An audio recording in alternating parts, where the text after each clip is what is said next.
Now we turn to UK politics. There's been a landmark moment over the country's divorce with the EU. British Parliament has backed Prime Minister Boris Johnson's plan to leave the EU by the end of next month. The agreement comes just over a week after Johnson won the general election on the promise of "Get Brexit Done." Richard Bestic reports. The ayes to the right, 358. The noes to the left, 234.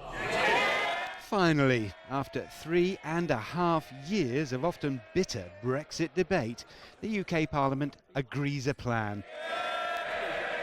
UK Prime Minister's election landslide, assuring the numbers needed to finally secure parliamentary backing for his Brexit withdrawal agreement. We come together as a new Parliament to break the deadlock and finally to get Brexit done. Now is the moment as we leave the European Union to reunite our country.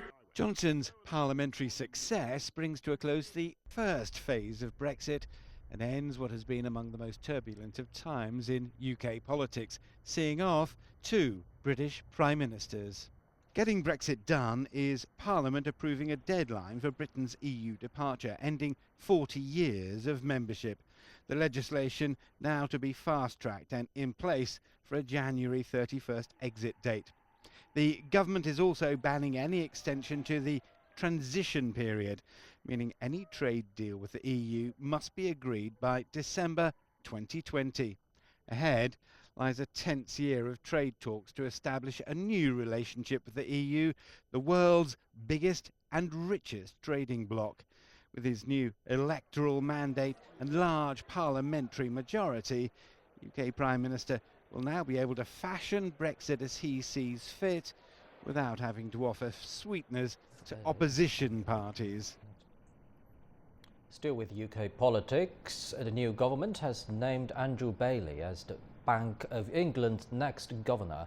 Bailey worked for Bank for 30 years before moving to his current position in Britain's Financial Conduct Authority in 2016. He will serve an 8-year term during which he is expected to help the country's banking system through Brexit.